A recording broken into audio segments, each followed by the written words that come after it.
Hey, what's up, guys? Over here from the OneWayGospel ministry, and I have another word for you to think about. So what I like to do in this video is share a dream that I had. I believe that the message of this dream is a wake-up call, and I think it's a warning also to the church. And I definitely think it's worth sharing, so I hope that you would take the time to watch this. It happened a couple of nights ago, and it was a few of us. We were just fellowshipping. It was nighttime, and we were outside, and we were just talking and hanging out. And we started to hear a lot of noise in the background, and somehow in our spirits we knew that something was not right.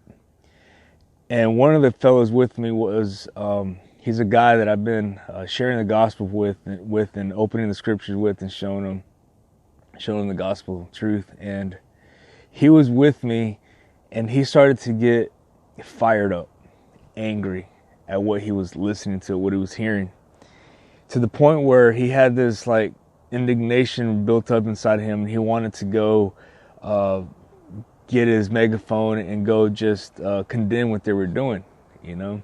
And so he got his equipment and he started to head that way, and I started to follow him. And as we got closer to the noise and everything that we were listening to, I noticed that there were a lot of circus tents, and there were big circus tents, different colors and stuff, you know. And there's a few of them actually. And as we got closer to one, I knew that we were gonna just pose up right there and be outside of it. And he was gonna give his message to the tent, but the guy in the tent opened the door. He opened the cloth of the tent, and all the light was just coming out. And we walked in because it was an open invitation to come in. And so we come in, and what we see grieves our heart. Our heart just melts and it drops. I started to see the platform. I started to see flashing lights, strobe lights, fog, and all that.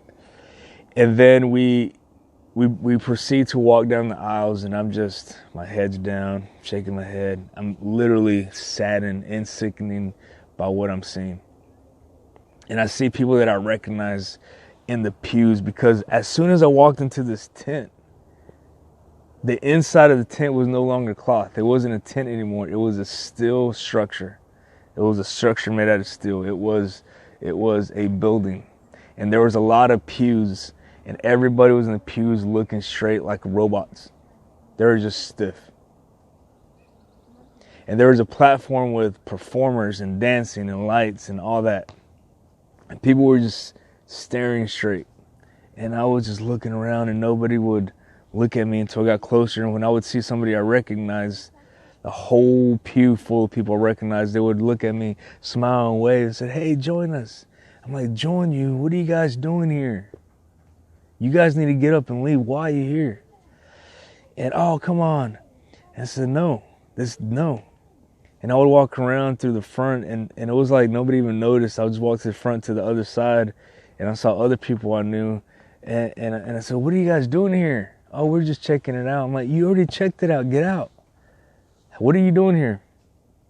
And so they wouldn't, and I never sat down. And then I realized that when I saw the guy that was with me, he was sitting down with the rest of the people. And at that moment, I woke up. I just woke up. And the first words that came to me was deception. Deception. There's a deception right now going into churches, and they're being deceived by all the lights and the performance. And it's as though they have a form of godliness, right? You have this pew, but you have a performance. And it's almost becoming a joke to the people on the outside. And let me just read the scripture, because I was reminded of this morning, that many people today who go to church, who love Jesus, they love Jesus and they want Jesus in their life. But what they don't want is his cross. They're enemies of the cross of Jesus. but they want Jesus. There's a difference. And it says here in Philippians 3, it says, in 17, it says, brethren, join in following my example and observe those who walk according to the pattern you have in us. There's a walk that we walk. And everybody who goes to church on Sundays regularly, they're walking this walk. And it is true, and they love Jesus. I'm not saying they don't. But here's a wake-up call that is not just about wanting Jesus and loving Jesus. That's not all that's required. Jesus said that if you love me, you will keep my commandments. And his commandments is to lay down your life and to pick up your cross and follow him. That's what he's called us to do. It says that join me in following my example and after those whose pattern is like those who you have in us. Paraphrasing. 18, for many walk. There are many people that are walking who love Jesus, of whom I often told you, and now I tell you, even weeping. Weeping, sadness, crying. They're walking, but he's talking about them weeping, that they are enemies of the cross of Jesus. They want Jesus, they love Jesus, and they're walking, but they're enemies of the cross. You cannot want Jesus and not his cross. For it says that Jesus learned through his sufferings. He learned and he grew through his sufferings. He was exalted because of his obedience. He obeyed through his sufferings.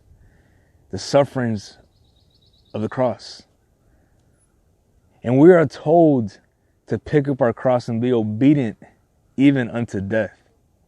But see, we don't want that. We don't want the cross. We just want Jesus. Yet he said, you cannot love me if you don't obey me. If you love me, you obey me. You'll be obedient. Philippians 2, like a chapter before that, it says this.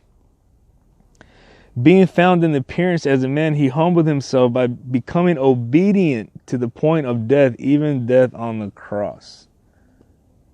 And then a chapter later says that they're enemies of that cross. They weren't trying to be obedient, but yet they wanted Jesus, whose end is destruction, verse 19, whose God is their appetite. And the King James, it says that whose God is their belly. Whose glory is in their shame, who set their minds on earthly things. Come on, man. There are people that want Jesus, but yet they have their mind on earthly things. They're not willing to lay down their lives and sacrifice, whose appetite is ruling their decisions. Their belly is ruling their decision. Their satisfaction of this world is ruling their decisions. What kind of disciple of Christ is that? And we're being deceived right now by all the flashing lights, all the colors. And here's a warning. That's just a wake-up call. The warning is this, that the guy that was with me, who I had shared the gospel with, showed him the truth, showed him what it is to lay down your life, to sacrifice you for the cross of Jesus Christ. For it says that obedience is greater than sacrifice. And what better thing than this, than a man laid down his life for a friend? If you love me, it says that God will call you his friend. Will you lay down your life for a friend? I share the gospel with him. I said, this is what it is. He was on fire. He's like, man, that's not the way it is. And I know. He said, let's just tell them. Let's share the message that they need to repent. That's what he was going to do. So let's do it, man. They need to repent. They need to wake up. But once he came in, and after seeing it and after experiencing it, I saw him and he sat down with the rest of the people. Here's a warning. The warning is that we need to stay vigilant. We need to stay alert. We need to stay sober. You can be deceived too. It's never too late. God bless you guys.